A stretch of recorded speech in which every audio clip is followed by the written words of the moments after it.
Bonsoir à tous, bienvenue à notre shiur de Halakha de la semaine. Alors, Rabotai, c'est la Iloula de Rabbi Shimon ben Yochai.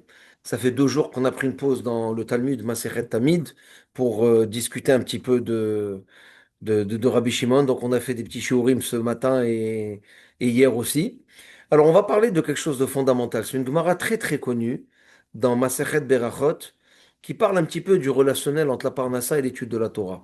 Études à temps plein, travailler un petit peu, faire un petit peu des deux, 1 heure de temps en temps de Torah. Alors on va essayer de discuter un petit peu du sujet et on va voir un Rambam, un Shulchan Aruch et vers la fin un Orach Chaim Akadosh qui a écrit donc un commentaire sur le Talmud qui discute justement du sujet. Alors on va démarrer tout de suite avec la portion de Talmud qui nous intéresse. On va aller voir une Gemara dans Berachot que vous avez devant vous. C'est une Gemara qui est dans le DAF, je vais me mettre juste de ce côté, dans le DAF, donc Lamedhe Amoudbet, 35b. Alors, Rabbi Hanina Bar Papa Ramé. Alors, quand vous voyez le mot Ramé, ça veut dire qu'on a affaire à une contradiction dans des versets. Tu as un verset qui dit une chose et un autre qui contredit, qui dit tout le contraire. Donc, à chaque fois que vous avez cette expression Ramé, ramener des versets qui se contredisent. Rappelez-vous de ça. Donc Rabbi Hanina Bar Papa, il ramène deux psukim qui se contredisent. Alors, Ketiv, c'est marqué dans le schéma. Non, pas dans le schéma. C'est marqué dans, je vais vous dire ça, dans Hoshéa, donc c'est un prophète, ok, parmi les 12 petits prophètes. C'est marqué là-bas, Vela Karti Degani Beito. Je prendrai ma récolte au bon moment, à la bonne saison. Ok? Ou Ketiv, et c'est marqué de l'autre côté, dans le passouk du schéma. Vea savta deganecha. C'est toi qui ramasseras ta récolte. Alors on a un passouk qui a l'air de dire que c'est Hachem qui va provide, comme on dit en anglais, qui va s'assurer de notre parnassa et qui va nous donner la récolte. Donc bien sûr qu'on parle encore une fois d'économie agricole, mais le même principe est applicable pour n'importe quelle forme de secteur d'activité économique. Ok? Donc on a un passouk qui dit que c'est Hachem qui va s'occuper de la parnassa. Et un autre passage qui dit, c'est toi. Asafta, ça veut dire que toi, tu vas moissonner et toi, tu vas rassembler ta propre récolte. Alors, est-ce que c'est Hachem, est-ce que c'est nous? À qui incombe la responsabilité? Ça, c'est la question de Rabbi Hanina Bar Papa. L'Agmara répond, comme à l'accoutumée, Lokasha. Lokasha, ça veut dire, il n'y a pas de contradiction. On parle de deux choses différentes qui sont en fait complémentaires. Alors, regardez ce que l'Agmara répond. Kan bisman Israël retsono shel makom. Il y a un cas où on parle que les bénis Israël, la nation en général, elle est occupée et elle assume sa responsabilité d'accomplir la volonté d'Hachem en gardant la Torah et les mitzvot et en respectant ça du mieux que possible. Et kan bisman she'en Israël osen retsono shel makom. Et là, on parle d'un cas où les bénis Israël, malheureusement, ils dévient un peu en tangente. Ils assument pas leur responsabilité spirituelle. Et là, la parnassa, elle leur tombe elle est entre leurs mains. Donc, quand Hachem intervient et il provide et il assure que tout va bien, c'est quand les bénis Israël, ils s'occupent et ils assument leur responsabilité spirituelle. Quand ils n'assument pas leur responsabilité spirituelle, Hachem, il fait comme une espèce de transfert de responsabilité et il envoie donc la responsabilité de la parnassa chez les bénis Israël eux-mêmes. Alors, l'Agmara, elle va essayer maintenant d'approfondir le sujet et on va se retrouver avec un argument très très connu entre Rabbi Shimon ben Yochai et Rabbi Ishmael. Alors regardez comment ça commence. On a la fin de la deuxième ligne ici. Tanou Rabanan, nos sages nous enseignent. Vea Safta Deganecha, tu moissonneras et tu rassembleras ta propre récolte. Ma Talmud Lomar, qu'est-ce que ce passouk vient m'enseigner? Réponse du Talmud, les fiches Nehemar, parce que c'est marqué dans le livre de Yehoshua, donc l'étudiant de Moshe Rabbeinu, qui a repris les rênes du leadership de Ham Israël à l'époque de l'entrée en Eretz Israël. Là-bas, c'est marqué Lo yamush sefer haTorah hazeh mipicha. Ce livre de Torah et ces paroles de Torah ne quitteront pas ta bouche. Donc il y a un passage qui a l'air de dire que tu dois étudier constamment, et il y a un autre passage qui nous dit tu dois aller travailler et t'occuper de ton champ, de tes activités agricoles et de ta parnassa. Alors la Gemara dit, Yachol dvarim kiktavan, tu penserais que tu devrais lire le verset et les versets de manière purement littérale. C'est-à-dire que quand c'est marqué Lo yamush sefer Torah mepicha, que tu dois être constamment en tant que juif, que ta responsabilité, c'est d'étudier la Torah et de ne rien faire d'autre. Alors la Gemara, elle dit, tu penserais que c'est ça que ça veut dire, ce verset. Si tu le lis littéralement, ça veut dire pas de parnassa, pas de travail, pas d'activité économique. Talmud Lomar, la Torah, elle vient t'enseigner à Safta Deganecha. Tu as quand même une responsabilité de t'occuper de ta propre parnassa. Alors qu'est-ce que ça veut dire ça? Regardez cette phrase incroyable. Hanhek Bahem, jumule avec les paroles de la Torah, minhag derech eretz. Fais un blending. Tu dois mélanger et assurer qu'il y a un système qui est bien équilibré, où tu travailles et tu peux étudier. Qui dit ça? Divrei Rabbi Ishmael. Alors à ce point-ci de la Gemara, ce qu'on voit, c'est que on, on se demande pourquoi la Torah aurait marqué à Safta Deganecha, que tu as une responsabilité toi-même de t'occuper de ta récolte agricole. Réponse de la Gemara, la raison pour laquelle ce passouk est marqué dans le schéma, c'est parce qu'il y a un autre verset dans le livre des Yoshua que si jamais on le comprend de manière littérale, il semblerait qu'on n'a aucune responsabilité par rapport à s'occuper de notre parnassa et de notre activité économique pour remplir nos besoins qui sont de base. Se nourrir, se vêtir, se loger, et ainsi de suite. Comme la pyramide de, comment il s'appelait déjà celui-là? Abraham Maslow. Ceux qui ont fait un petit peu de management, ils connaissent un petit peu ce principe. La fameuse pyramide des besoins. Alors, d'après Rabbi Ishmael, les deux psukim sont présents dans le canon de la Torah, certes dans des livres différents, mais le point c'est quoi? C'est que la Torah, elle t'enseigne qu'il faut faire un espèce de mix. Il faut jumeler les deux ensemble et assurer chacun à sa manière, dépendamment de ses besoins, un système équilibré où il y a du travail et il y a de l'étude. Ça, c'est l'opinion de Rabbi Ishmael. Rabbi Shimon ben Yochai Omer. Alors, Rabbi Shimon ben Yochai, il vient et dit, je pense pas que c'est ça que ça veut dire.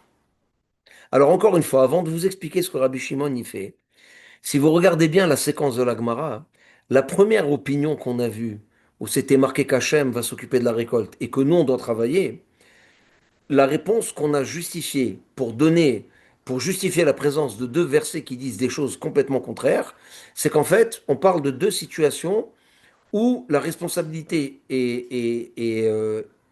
la responsabilité pardon, spirituelle est assumée différemment. Dans un cas où les bénis Israël font leur travail, la parnassa est aux mains d'Hachem. Dans les cas où les bénis Israël ne font pas leur travail spirituel, la parnassa leur retombe, la responsabilité de la parnassa retombe dans leurs mains. Là, on a un hidouche. Rabbi Ishmael il dit, tu n'es pas obligé d'aller à l'extrême et de dire que c'est dans des temps variés. On peut mettre les deux ensemble et arriver à un système équilibré où il y a un blending parfait du travail et de l'étude. Ça, c'est l'opinion de Rabbi Ishmael. Alors, Rabbi Shimon ben Yochai Omer, lui, il dit, Efshar Adam Horesh Besha'at Harisha. Est-il possible de demander à un homme de s'occuper exclusivement de labourer quand c'est le temps de labourer? Zorea Besha'at Zeria, qu'il aille semer quand c'est le temps de semer. Kotser Besha'at Ketzira, qu'il aille faire de la moisson quand c'est la saison de la moisson.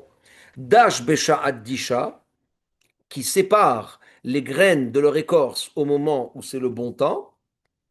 Vezoré Besha'at Aruach, et qu'il jette tout ça en l'air pour séparer les écorces en deux. Alors, comme vous savez, c'est une pratique agricole ancestrale. Une fois que les graines étaient sorties et moissonnées, on posait les épis sur un sol qui était propre et on faisait passer une espèce de planche à roulettes avec un petit peu de poids dessus pour créer de la pression et faire sortir les graines des épis de blé. Une fois que les épis de blé et les graines étaient sortis, il y avait un mélange d'écorce et de véritables graines qui se retrouvaient par terre. Et là, il fallait faire un tri. Comment est-ce qu'on faisait le tri? On prenait une fourche, on se mettait dans un endroit où il y avait du vent, et on levait l'ensemble devant le vent, en l'air. Le vent poussait les écorces, et les graines de blé tombaient par terre. Ça s'appelle zoré. Alors Rabbi Shimon, il donne une liste d'étapes pour arriver justement à avoir la graine afin de produire de la farine et du pain. Et il dit, si tu demandes à un homme de s'occuper de chacune de ces étapes, Torah, matiye aléa, qu'est-ce que la Torah va devenir? Il n'y a plus personne qui va étudier, les gens vont être trop occupés. Et là, alors Rabbi Shimon, il revient à la même opinion qu'on a vue au départ. Bisman Israël Osen Resono Shel Makom. Quand les bénis Israël assument leur travail et leur responsabilité spirituelle, Melartan Naasit Alide Acherim, la responsabilité de la Parnassa, elle se fait par d'autres personnes, pas par la même pas par celui qui étudie. Chez Nehemar, comme c'est marqué dans les prophéties de Ishayahu, Ve'amdu zarim ve'ra'ut sonechem. Dans les prophéties messianiques, c'est marqué que les nations du monde vont s'occuper de la parnassa de Ham Israël, ok, et qui vont s'occuper de nos bêtes, et que nous, on va juste être occupés à leur enseigner de la Torah et à faire connaître qui est Hachem aux nations du monde.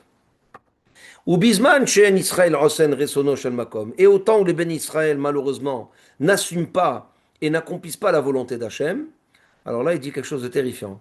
Mais l'artan, na'asit alede atzman. Leur travail, il est fait par eux-mêmes. Chez Nehemar, comme c'est marqué dans le schéma, ve'asafta deganecha. Tu iras toi-même assumer et t'occuper de ta part de récolte. Et là, il ajoute, il dit vélo od. Quand ça arrive à un point extrême où les bénis Israël ils sont complètement déviants par rapport à leurs responsabilités spirituelles qu'ils ne veulent pas assumer, Melechet acherim na'aset al yadam. Malheureusement, le travail même des nations du monde va se faire de force par les bénis Israël. Chez Nehemar, comme c'est marqué dans Devarim, ve'avadta et oivecha. Tu serviras ton ennemi. Alors Rabbi Shimon, encore une fois, pour justifier les deux psukim qui les chaora encore une fois parlent de deux choses complètement opposées. Une, dans un verset, c'est Hachem qui assume la responsabilité de la parnassa, et dans l'autre verset, c'est les bénis Israël qui le font. Rabbi Shimon y répond de la même manière. Et qu'est-ce qu'il dit? Il dit quand les bénis Israël ne font pas leur travail spirituel, c'est eux qui font leur travail.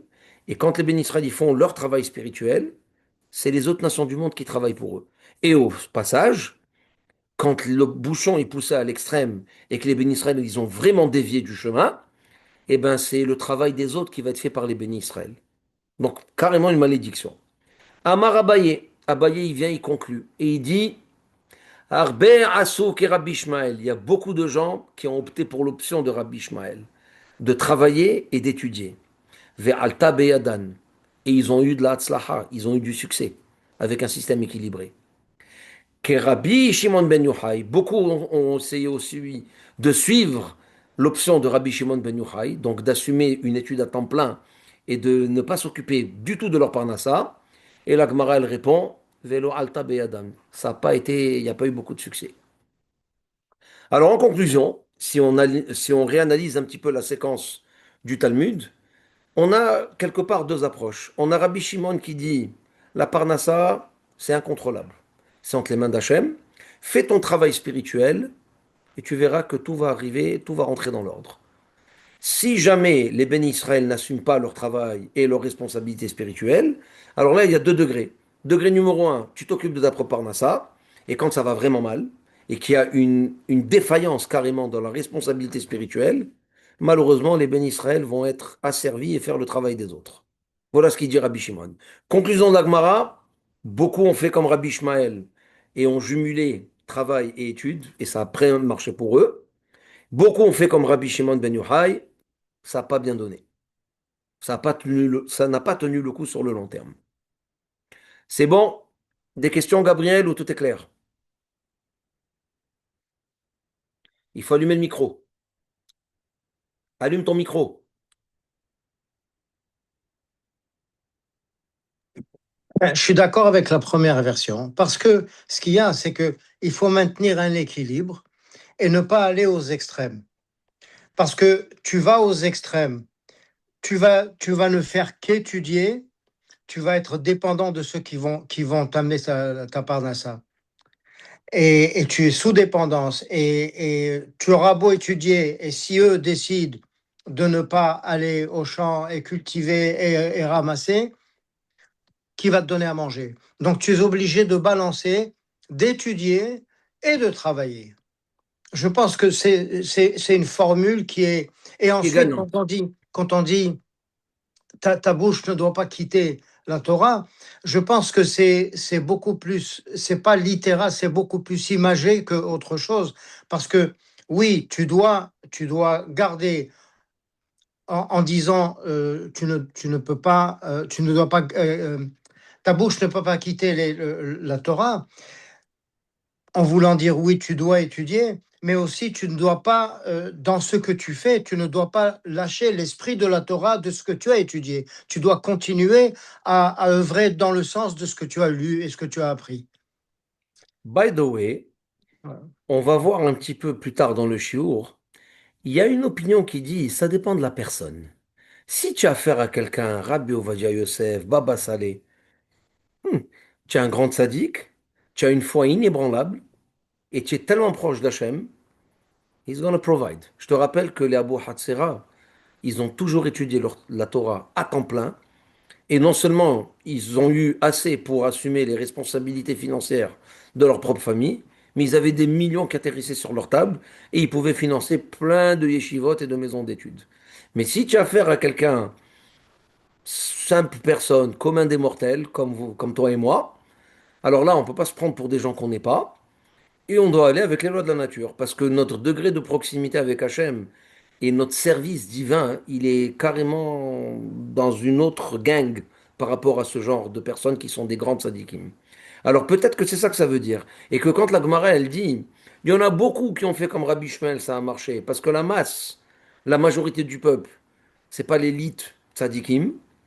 Et donc ceux qui ont suivi Rabbi Shmuel, ils ont été vraiment, sans se mentir à eux-mêmes, avec un système équilibré par rapport à leur foi et au degré de relationnel qu'ils ont avec Hachem. Et quand Rabbi Shimon ben Yochai il parle vraiment de personnes qui sont capables d'arriver à un niveau spirituel et de foi très élevé.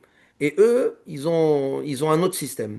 Tu as le même argument entre le Rambam et le Ramban. Maïmonide et Nachmanide. Dans un autre sujet, Nachmanide, le Ramban, il dit, les Ben Israël, ils devraient jamais aller voir un docteur. Tu as un problème, tu vas voir un prophète, comme à l'époque, ce qu'il faisait. Tu as un problème, tu vas voir un rave.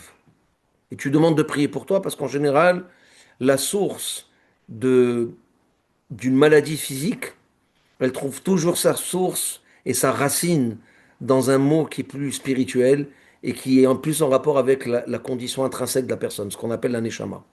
Le Rambam, il dit pas du tout. Mitzvah d'aller voir un docteur quand on est malade. Et si on va pas, on est non seulement un idiot, mais c'est très possible qu'on ait un meurtrier, carrément. Réponse, on parle de deux personnes différentes.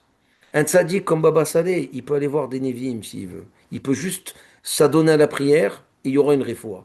Mais quelqu'un comme le commun des mortels, lui, il va avec les lois de la nature parce qu'il n'est pas dans dans cette même catégorie. C'est Alors pas lui, il tout le tombe malade. monde, c'est pas tout le monde qui a le niveau d'être sadique. Donc, on parle Exactement. d'exception. On parle Exact. d'exception. Absolument, absolument. Mais Là, autrement, l'argument, on parle de la masse. exact. Et c'est pour ça que Rabbi Ishmael, il dit dans la Gemara, la masse, beaucoup ont suivi Rabbi Ishmael avec le système où on jumule les deux. Ça a bien marché. Et ceux qui ont malheureusement se sont pris pour des gens qui ne l'étaient pas et qui ont Voilà, pensé qu'ils étaient capables, eh bien là, ils se sont cassés la figure. Et ce qui exactement. arrive à la fin, malheureusement, hein, et ça, je l'ai vu moi-même plein de fois de mes propres yeux, les gens, ils n'arrivent même pas à étudier, même à temps partiel. Le gars, il a fait 20 ans de collèle, il se retrouve avec trois enfants, quatre enfants, cinq enfants, il est obligé d'aller travailler, et là, quand il va travailler à temps plein, même avec le travail à temps plein, il n'a pas le temps. Et il joint les bois vraiment in extremis.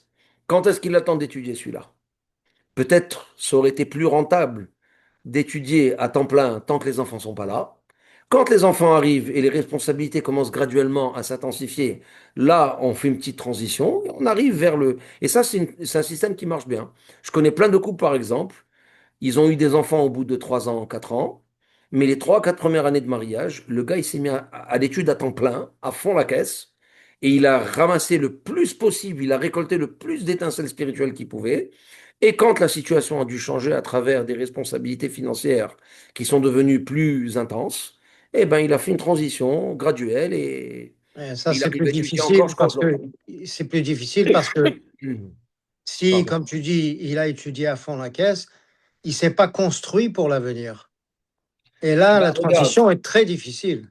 ça va dépendre encore une fois. Il y a des exemples Il qui faut abondent. équilibrer. Il faut Ouais, équilibrer. mais il y a des exemples qui abondent, que des gens qui n'ont pas fait forcément des études supérieures, et des fois même qui n'ont même pas terminé le secondaire, tu sais.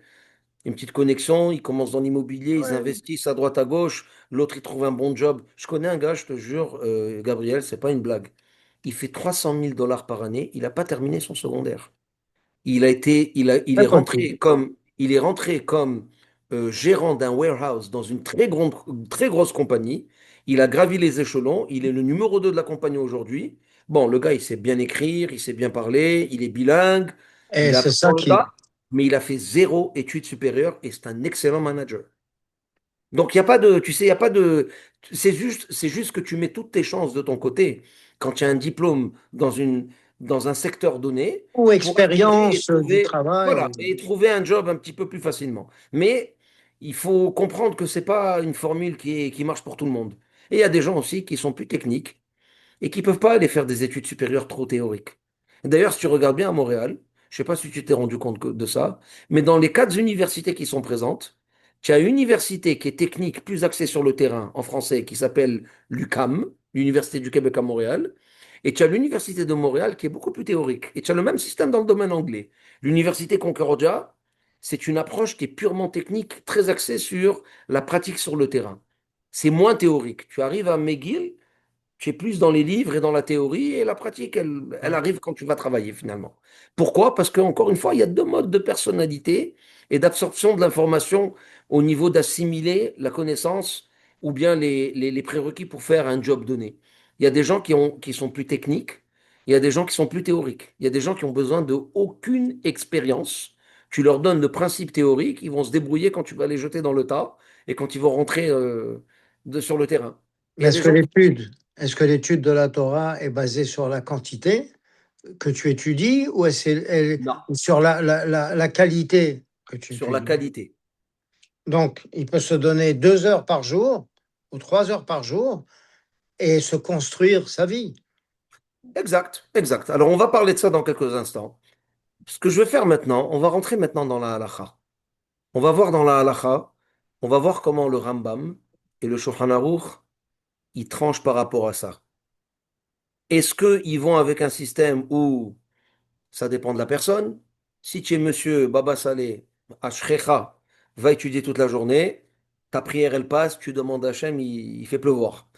Si tu n'es pas dans cette gang, comme on dit, et que Béhémet, tu dois aller avec ton niveau spirituel et avec ton degré de foi là où il est rendu, probablement que tu vas devoir jumeler les deux. Alors, je vais commencer avec le Rambam, et vous allez voir que le Rambam, il va complètement à l'extrême.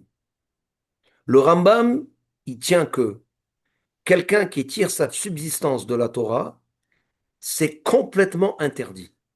Pour lui, tu es rabbin, tu te fais payer, assourd. Tu es juge, tu te fais payer par la communauté, interdit. Chacun devrait avoir un travail et ne devrait jamais utiliser la Torah comme une source de revenus. Donc lui, il est clair. D'ailleurs, dans son histoire, ceux qui connaissent un petit peu sa biographie, il avait un deal, il avait un arrangement avec son frère, David. Son frère David était un commerçant qui était très successful, qui voyageait souvent en bateau et qui faisait du trading, vraiment ce qu'on appelle en latin ancien be'oshra, et il voyageait dans le monde entier. Et malheureusement, il a perdu la vie en haute mer une fois. Et le Rambam s'est retrouvé non seulement avec les responsabilités financières de sa propre famille et de la veuve de son frère et de ses enfants. On lui a proposé le job de grand rabbin d'Égypte avec un très bon salaire. Il a refusé. Il a dit, c'est pas un job, ça, c'est une malédiction. Et qu'est-ce qu'il a fait? Il a commencé à exercer la médecine.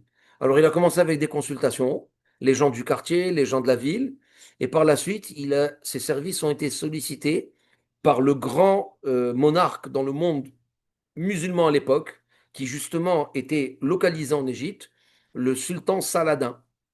Et Saladin l'a pris comme son médecin personnel. Alors, en plus de ça, il faisait de la consultation pour sa communauté, mais il a refusé de prendre une job de rabbin. Alors, je vais vous montrer la halakha. Et notre grande question, ça va être, alors comment est-ce qu'on travaille aujourd'hui? Comment est-ce qu'on peut justifier aujourd'hui que tu as des kolélim ou tu as des gens? qui sont payés 1500, 2000, 2500, dépendamment de la structure financière de l'institution. Et ils sont payés pour être rabbins dans certaines communautés, ce qui est mon cas par exemple. Comment est-ce qu'on peut justifier, si le Rambam est clair, qu'on n'a pas le droit d'utiliser la Torah comme une source de revenus? Comment est-ce qu'on va justifier le système sur lequel on fonctionne aujourd'hui? Je vous donne un exemple encore plus extrême. Vous savez que dans tous les bâtés dinim, toutes les cours rabbiniques, vous savez que ces juges sont payés par la communauté. Et je vous dirais même pire, ils sont payés par les gens qui viennent pour quand ils sont en litige. Qu'est-ce que les gens font? Le Beddin charge un frais de base pour commencer et ouvrir une session à la cour, et ensuite tu reçois une facture où tu partages le salaire des Dayanim par les deux personnes. Les Dayanim, s'ils connaissent l'un d'entre eux, ils n'ont pas le droit de siéger, ils doivent être complètement impartials et ils doivent avoir aucune connexion quelconque avec ces personnes-là, et c'est comme ça que le système fonctionne. Mais là, c'est un problème. Le Rambam il dit que c'est interdit, et en plus, on a un Talmud qui dit tout celui qui s'est fait payer pour juger, son jugement, c'est un grand zéro. C'est pas de la Torah, ça. Alors, on a un sérieux problème. Le système rabbinique synagogal, il fonctionne sur un système de salaire qui vient de la communauté, du même logique de tout le monde pour payer le rabbin. Le système juridique dans les cours rabbiniques, plus ou moins le même système. Le système des kollel, bichlal, c'est des gens qui sont payés au mois pour être assis, étudier toute la journée et garder le flambeau de la Torah. Mais d'après le Rambam, ce n'est pas quelque chose qui est acceptable. C'est assourd. Alors regardez cette halakha, je vais vous la montrer tout de suite. Alors regardez Rambam, il écrit ça dans, euh, voilà, Hilchot Talmud Torah. Alors regardez qu'est-ce que le Rambam écrit. Perek, chapitre 3, halakha 10. Le Rambam il dit, Kol hamesim al libo sheya'asok batorah velo ya'aseh melacha. Tout celui qui a une pensée frivole qui lui traverse l'esprit, qui va étudier la Torah à temps plein et qui ne s'occupe aucunement d'aucune activité de sa parnassa ou d'une activité économique pour subvenir aux besoins de sa famille, vit parnes minat tzedaka, ou bien qui reçoivent de l'aide à travers la charité ou à travers un job qui est en rapport avec, avec une fonction rabbinique ou religieuse quelconque. Attention, Ze Hillel et Hashem. C'est une désécration du nom d'Hachem. Ou Biza et Torah. Il vient de faire honte à la Torah, celui-là. Vechiba meor hadat. Et il a éteint la flamme de la religion. Vegaram ra'al atzmo. Et non seulement ça, il va s'attirer une avalanche de conséquences négatives. Natal Hayav Mina Olam Abba. Celui-là, c'est même pas très clair est-ce qu'il va arriver à la fin de sa vie à rentrer au Gan Eden. Pourquoi? Les fichiers assour les enot midivre Torah ba Olam Hazeh. Parce qu'il est interdit de tuer une subsistance ou un revenu quelconque de la Torah dans ce monde. Donc un langage qui est assez hoche, qui est assez direct, qui a l'air impartial. Et encore une fois, alors comment est-ce qu'on justifie ce qu'on fait aujourd'hui? Et non seulement c'est justifié, mais dans toutes les communautés juives, c'est comme ça que ça marche. C'est un peu compliqué parce que il faut faire des différences entre euh, enseigner la Torah et en faire une profession et ça devient un travail. C'est que tu ne profites pas de la Torah pour faire un revenu. C'est pas un bénéfice. C'est que tu accomplis un travail en enseignant la Torah. Mais Alors, je te réponds tout de suite, Gabriel, je m'excuse de t'interrompre. oui, On apprend de Moshe Rabbeinu que tu ne peux pas charger quelqu'un pour enseigner de la Torah. Le seul cas qui existe au temps talmudique et au temps de Moshe Rabbeinu, c'est que si un parent ne peut pas assurer l'éducation de son enfant en termes de Torah, il peut engager un enseignant. Un enseignant qui s'occupe des enfants dans une yeshiva, c'est autre chose. C'est un système scolaire, c'est pas la même chose. ben, Mais c'est donner, la même chose. Que tu ah, enseignes à un enfant dans un système scolaire ou que tu enseignes à un groupe de personnes, c'est alors tu relativement demandes la au même chose. Rambam, si le Je Rambam pense était que là, c'est de prendre la Torah et d'en tirer un bénéfice personnel. C'est pas la même chose. ben le Rambam, il a l'air de mettre tout dans le même panier. Ben, il y a La des preuve, distinctions à la faire. preuve. Oh, mais regarde, la preuve, il aurait pu dire, écoute, c'est pas, je suis pas en train de profiter de la Torah. Il y a des grandes questions en termes juridiques. Il faut gérer le système de cache-route, de la shechita. Il faut siéger en tant que Dayan. Il avait tous les qualificatifs pour le faire, évidemment. Il voulait pas. Il a dit, moi, je prends pas de salaire de Torah. C'est assourd. Alors pour lui, même une fonction rabbinique communautaire ou juridique, tu n'as pas le droit d'être payé pour ça. Alors, back to square one, ok. Alors c'est vrai que le Rambam, des fois, on argumente avec lui et que c'est pas tout le temps qu'on tranche la halakha comme lui.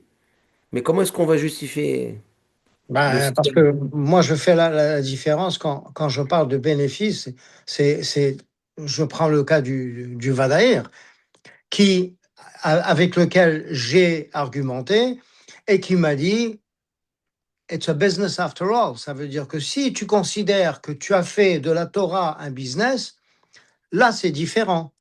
Tu bénéficies, tu profites de la Torah. Ça n'est plus un travail.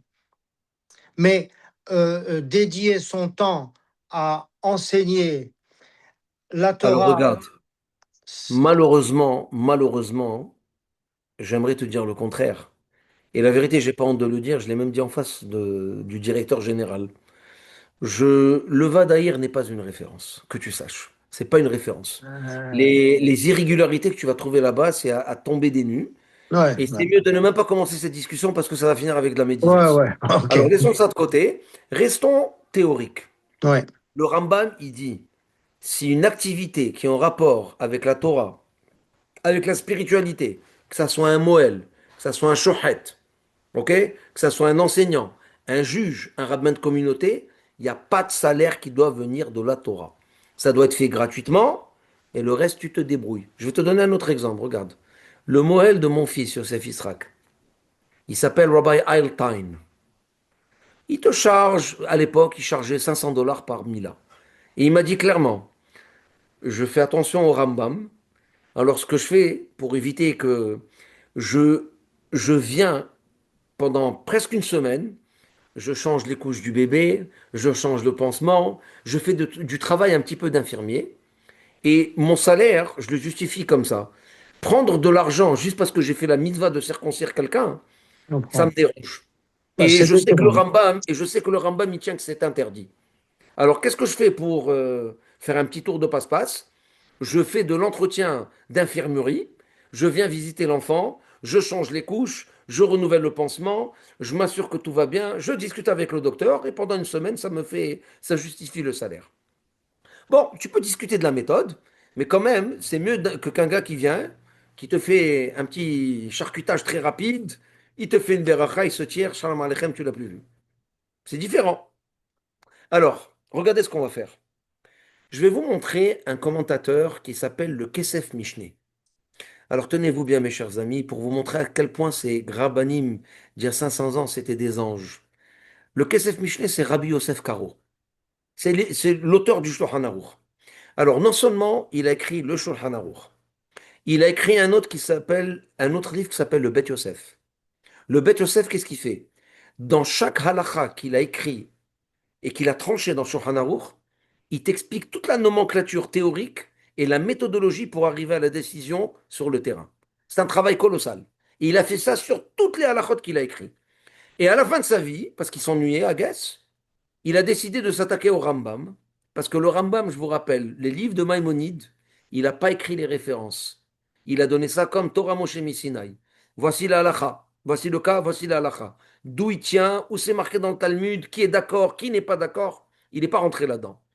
Qu'est-ce qui fait le Kesef Mishneh, donc Rabbi Yosef Karo? Il est parti chercher toutes les sources dans le Rambam, dans chacune des lois, pour justifier la source primaire théorique d'où le Rambam a appris et comment il a tranché cette décision halachique. C'est un travail qui est pratiquement inhumain. Et il a fait ça au cours de sa vie. Bon, Rabbi Yosef Karo aussi, c'était quelqu'un de... Il venait d'une famille noble, il étudiait à temps plein. Les Besons aussi, à 500 ans, dans une ville comme Tzfat, Safed, qui est jusqu'à aujourd'hui, Rabotaï, c'est la ville la plus proche d'Eretz Israël. Mais c'est un centre spirituel incroyable. Et les gens vivent bien, ils sont heureux, mais économiquement, c'est pas un centre. Il n'y a pas de pauvreté, plus que d'autres villes, mais c'est pas une ville qui est un centre, on va dire, économique donné. Alors, Le Kesef Mishneh, il va d'abord commencer par expliquer d'où est-ce que le Rambam, il a tiré cette halakha. C'est quoi sa preuve? Où c'est marqué que c'est interdit de tirer subsistance de la Torah? D'où il tient ça? Première des choses. Deuxième chose, le Rav Yosef Karo, déjà à son époque, il y a 500 ans, le système commençait déjà à être mis en place où on avait des rabbinim qui étaient payés par la communauté, que les juges étaient payés par la communauté, que les shohatim étaient payés, et ainsi de suite. Ce système était déjà, bon, certes embryonnaire, ça venait de commencer, mais il existait déjà. Alors, dans la deuxième partie de son commentaire, il va justifier exactement comment est-ce qu'on a bifurqué et comment est-ce qu'on n'a pas suivi l'opinion du Rambam. C'est bon? Bien. Alors, regardez ici, on va aller voir le commentaire du texte. Alors, regardez ici, Kesef Mishneh. Alors, je vais vous lire le début. C'est un Kesef Mishneh qui est très, très, très long. C'est probablement l'un des plus longs qu'il y a dans le livre du Rambam. Regardez, rien que je veux le scroll devant vous, que vous voyez un petit peu combien il y a de... Tout ça, c'est sur cette halakha qu'on vient de voir. Tout ça. Tout ce que vous voyez ici. Regardez, tout ça. C'est probablement en impression 3 4 pages de commentaires sur cette halakha. Alors, il commence en disant Rabbeinu Zal hilhiv piv ulshono beferush Mishnah. Le Rambam, non seulement dans le livre qu'on vient de lire, dans la halakha qu'on vient de lire, il a aiguisé, il est parti vraiment, pas de main morte, en décrivant les gens qui tirent leur subsistance de la Torah. Et même dans le commentaire qu'il a écrit sur la Mishnah, dans le Perek Dalet, chapitre 4 de Masechet Avot, il a parlé en long et en large et il a détruit les gens qui tiraient leur subsistance de la Torah. Al hahistapekut shenotenim gam la talmidim gam la rabbanim. Pour le fait qu'il y ait de la rémunération pour les kolelman, les talmidim, et même pour les rabbanim qui ont des fonctions communautaires. Et il écrit, Gam kinir e midevarav, même si on va, d'après ce qu'il écrit, chez Rov Hachmei Torah, que la majorité des sages et des grands de la Torah, Beoto Azman, qui était vraiment, qui vivait contemporain à l'époque du Rambam, au Kulam, ou que presque tous, Hayo Osimken, Vegam Po Asdal et Ta'ame. Et même ici, on voit que il n'a pas dérogé de sa position. Alors, le Rambam, il emmène une liste de preuves dans le Talmud même, où il montre que des grands rabbanim qui ont été très prolifiques au niveau de la littérature, euh, rabbinique en général, talmudique même, ils avaient tous un job. Tous. Alors il commence, regardez. Hevi Sham Reaya et Hillel Azaken. Hillel et Shammai. Voilà, les deux grandes maisons d'études. Les deux grands Gdolim à l'époque du deuxième Beth Amikdash, right? Eh bien, c'était quoi le travail de Hillel? Haya Hotev Etzim. C'est un bûcheron. Et la liste, elle est longue. Et un autre qui faisait artisanat. Et l'autre qui vendait des fruits et légumes. Chacun avait un business. Et donc, le Rambam, il dit, écoute, malgré qu'ils ont participé à la rédaction du Talmud, et que beaucoup de halachot, beaucoup de lois suivent l'opinion de Hillel, Hillel, il avait un travail. Il était bûcheron. Comment ça se fait qu'il n'a pas pris un salaire de rabbin? Alors, il a une liste comme ça de toutes les personnes qui sont dans le canon du Talmud. Et il n'étudiait pas la Torah toute la journée.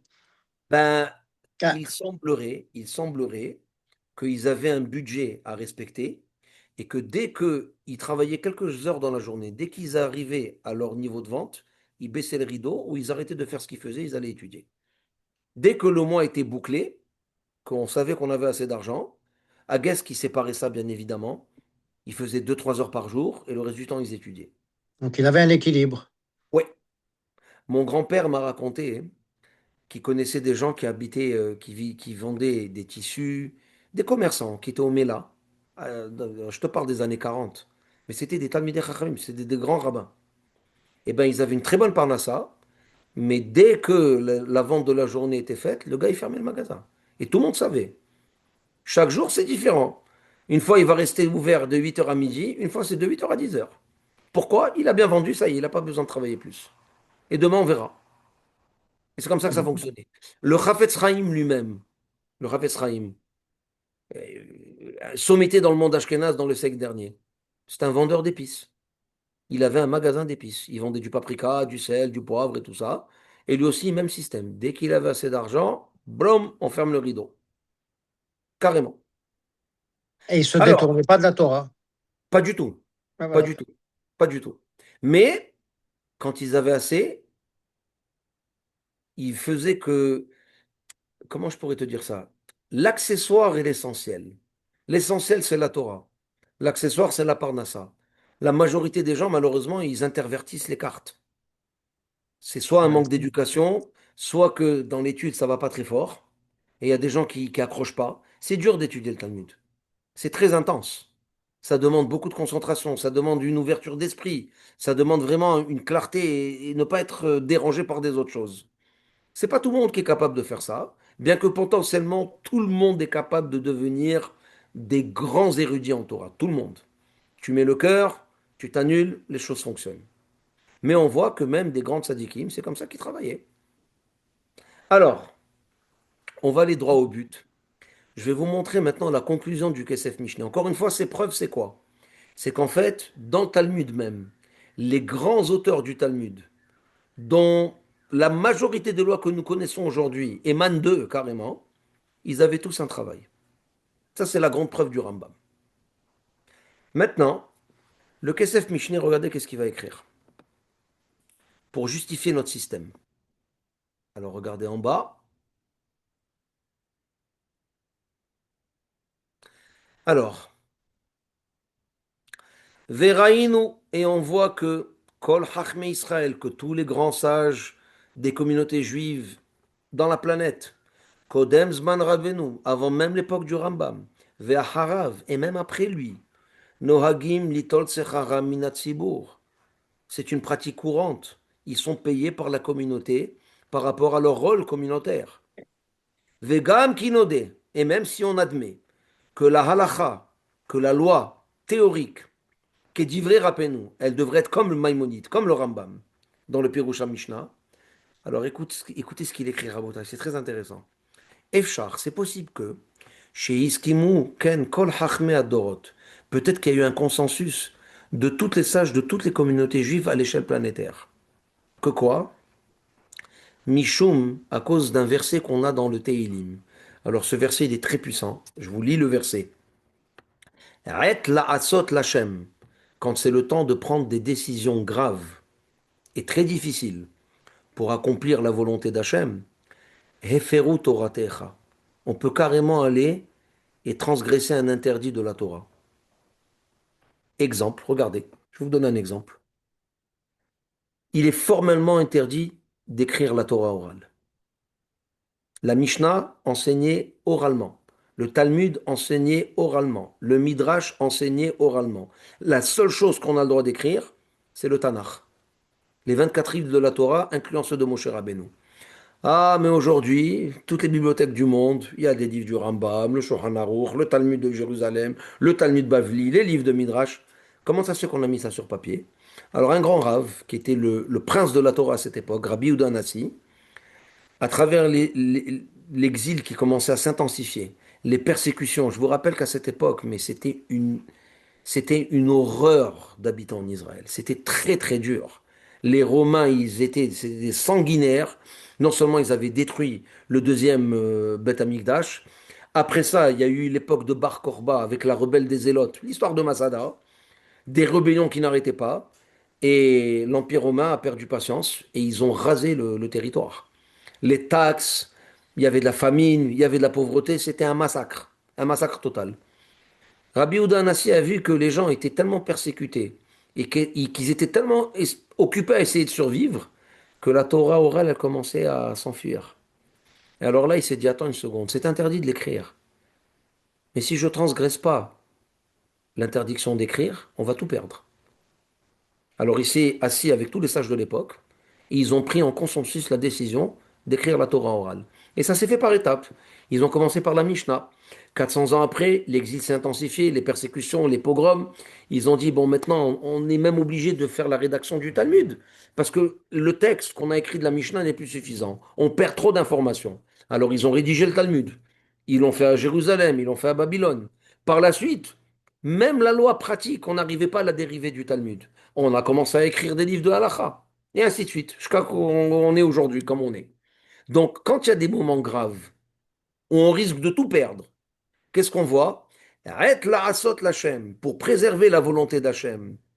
Des fois, on doit aller contre la Torah. Mais il y a une règle. Ça doit être fait avec un consensus et avec une réunion générale de tous les sages à l'échelle planétaire pour décider un truc pareil. Parce que c'est une transgression qui est sérieuse. Et c'est comme ça qu'on a pu garder l'étude et qu'on arrive à étudier aujourd'hui. Vous Mais imaginez peut-être que aujourd'hui? Hachem, il guide ses décisions. Absolument. Et la beauté de la Torah, encore une fois, que tu vas jamais retrouver les Havdil dans aucun système théologique. C'est pas noir et blanc, c'est gris. Et même quand il y a des décisions graves qui sont même pas grises, c'est marqué clairement que c'est interdit. On doit faire ce qu'il faut faire pour maintenir et continuer la flamme. Perdre tout et garder un commandement, c'est pas un bon calcul. Mais ça doit être fait avec un consensus et une consultation générale de tous les sages à l'échelle planétaire. Alors le Kesef Mishneh, il va dire, c'est la même chose avec l'étude, avec les salaires des rabbins, avec les salaires des dayanim. Aujourd'hui, on a une carence et une réduction de la compréhension de la Torah au niveau intellectuel et spirituel. Les gens, aujourd'hui, pour arriver à un degré de compréhension qui est élevé, ils ne peuvent pas étudier 4 heures dans la journée. Ils vont juste effleurer le texte. On a besoin de garder la force et le moteur de recherche. Et d'ailleurs, vous le voyez, dans les secteurs économiques, c'est comme ça. Il y a un secteur pratique, la vente, la production, et un secteur de recherche. Parce que si tu n'alloues pas un budget à aller de l'avant sur le long terme et à développer de nouvelles choses, ben, tu vas stagner à un moment donné, voire tu vas faire collapse tout le système. Dans la Torah, c'est pareil. Si on garde la flamme de la Torah avec du temps partiel et qu'on ne laisse pas les gens étudier en profondeur, si on n'a pas une unité de développement et recherche spirituelle, on risque de tout perdre.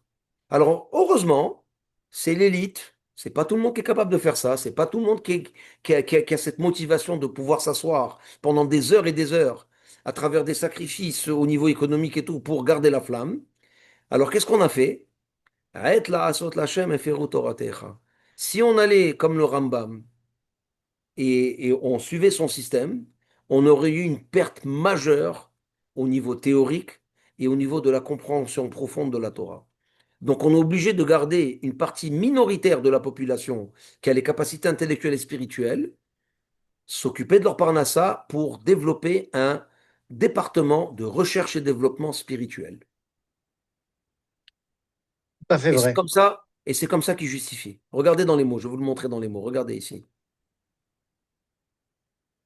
Alors, qu'est-ce qu'il avait dit? Aet la asot lachem eferu toratecha. Chez Ilou, parce que si lo haïta parnassa talomdim, si la parnassa et les besoins financiers des étudiants et de ceux qui enseignent, et des juges, et des rabbins, et des shochatim, metsuya, si elle n'était pas disponible et assumée par la communauté, lo hayu lecholim litroach batora karaoui. Là, il y aurait eu une perte en termes de connaissances théoriques, spirituelles de la Torah, et on aurait stagné à un niveau qu'on n'aurait jamais pu dépasser. De l'étude à temps partiel, un département de recherche à temps partiel. Ça fonctionne pas, ça. Un gars qui fait de la recherche, il est purement dans la théorie, et une fois qu'il développe quelque chose, là, il a des collègues qui s'occupent de quantifier le tout et d'assurer qu'on peut développer ça pour le mettre sur le terrain. Mais tu as besoin de quelqu'un qui reste dans la théorie tout le temps. C'est comme ça que tu gardes la flamme et que tu gardes le degré de discipline. Et ça, Rabotai, vous trouvez ça même chez les goïms. Département de physique à McGill, il y a un département de recherche et développement. C'est tout ce qu'ils font, de la recherche théorique. Médical, c'est la même chose. Biochimie, même chose. Dans tous les domaines d'activité, c'est comme ça. Même en économie et en management. Il y a des gens qui font de la recherche et développement. C'est tout ce qu'ils font. Ils essayent de penser 20 ans en avance sur le long terme et de voir comment ils peuvent développer des nouvelles approches qui vont être plus adaptées avec la réalité économique et financière.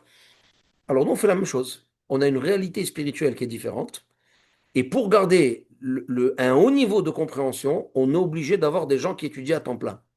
On peut pas faire ça avec du temps partiel, c'est pas possible. Alors, en conclusion, c'est comme ça que on justifie le système. En d'autres termes, si on demandait à un juge travaille 5 heures, étudie 4 heures ou l'inverse, il n'aurait pas été aussi compétent que si son salaire était assuré par la communauté et qui passait toute la journée à trancher des cas au Beddin et à faire de la recherche à travers le fait qu'il épluche tous les cas qui existent dans le Talmud par rapport à une forme de litige donné. C'est bon? Mais ça, c'est pour des cas spécifiques, comme des juges ou certains rabbins, ainsi de suite. Mais pas pour Non, non, quelqu'un qui non. est un religieux qui Non, étudie alors la Torah. regarde. Une seconde, une seconde. Il y a quelque chose que tu as raté là. Le Rabbi Yosef Karo, il dit, même si tu n'as pas quelqu'un qui a une fonction, on va dire, communautaire, officielle, des gens, par exemple, qui étudient à temps plein dans un collège et qui passent, on va dire, 5, 8 ans de leur vie à temps plein. Après, ils vont aller sur le marché du travail, mais qu'ils ont fait de la recherche et développement spirituel pendant 10 ans, on va dire. Ces gens-là, ils vont lever le degré d'étude et ils vont apprendre ce qu'ils étudient tous les jours à des membres de la communauté. Donc, il y a une fonction d'éducation qui est là, et pour garder un niveau d'éducation qui est haut, avec de la profondeur et de l'analyse vraiment méticuleuse, tu as besoin de quelqu'un qui fait ça du temps plein. S'il y a un niveau de transmission. Mais c'est pas tout le monde qui fait de la transmission. C'est pas Ok, ça c'est une autre toujours. histoire. Il y a des Ouais, ouais, degrés pédagogiques, des approches ouais. différentes, c'est sûr, c'est sûr. Mais dans les faits, tu regardes par exemple un collège moderne, comme ce qu'on a à Côte-Saint-Luc et dans certains quartiers comme à Saint-Laurent et tout, ça devient un moteur et un centre spirituel. Parce que ces gens-là s'occupent d'avoir des groupes d'études du matin. Combien de gens que je connais qui sont des grands businessmen ou qui sont dans la schmatologie ou dans la restauration, ils démarrent la journée à 10h30, 11h. Tu vois pas que les gars, ils viennent tous les matins, ils font 2 heures de Talmud tous les jours. Et qui s'occupe d'eux? Ben, quelqu'un qui fait de l'étude à temps plein et qui prend 2 heures de son temps pour éduquer le reste. Et si tu veux qu'il les éduque comme il faut, lui, il doit être toujours à un niveau qui est beaucoup plus supérieur que ses étudiants. Sinon, ça ne fonctionne pas. C'est bon? Donc, c'est pas juste pour les rabbinis, mais pour les juges. C'est un système pédagogique d'éducation beaucoup plus large. Et c'est comme ça qu'on justifie. Parce que sinon, encore une fois, si le prof est à temps partiel, si l'étudiant, il n'est même pas à temps partiel, il est à temps tertiaire, on va dire, tu vas avoir un degré de compréhension qui va être limité. Tu vas, tu vas effleurer la première couche du texte. Tu vas pas pouvoir rentrer en profondeur comme il faut.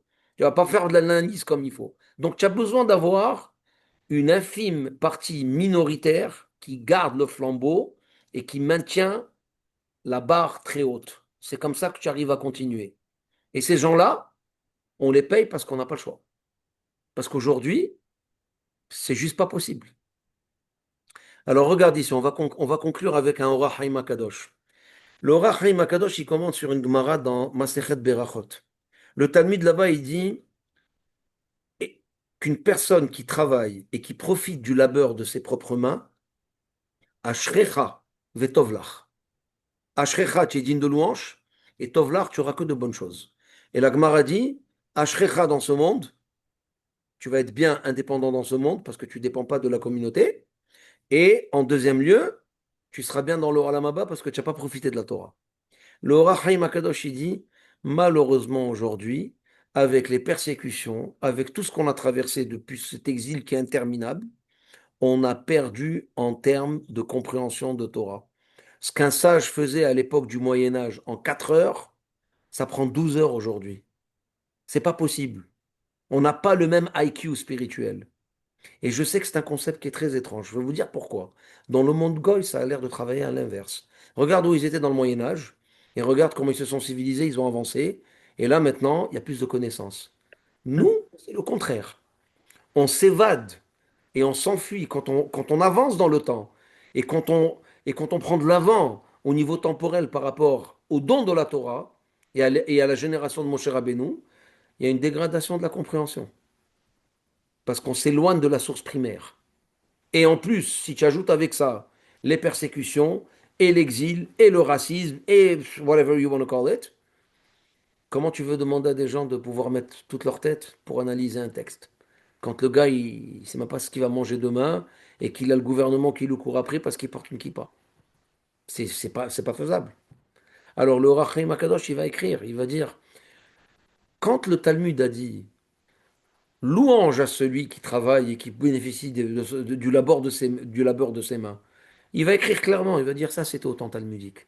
Au temps talmudique, il y avait un IQ spirituel beaucoup plus élevé. Ce qui prenait 4 heures, il faisait des miracles avec 4 heures. Aujourd'hui, ça prend 3, 4 fois plus de temps. Alors qu'est-ce que tu fais aujourd'hui? Tu es obligé d'avoir et de développer un système parallèle. Ah, mais c'est interdit de bénéficier de la Torah et de... Hein? Oui, mais c'est interdit aussi de l'écrire. Et on l'a écrit quand même. C'est comme ça qu'on garde la Messorah. C'est bon? Il y a le niveau de transmission qui est le plus important. Et je pense que le niveau de transmission s'est dégradé, comme tu dis, parce que je pense qu'il y a peut-être 500 ou 600 ou 700 ans, il était meilleur à ce niveau-là qu'il ne l'est aujourd'hui. Et ça va en empirant.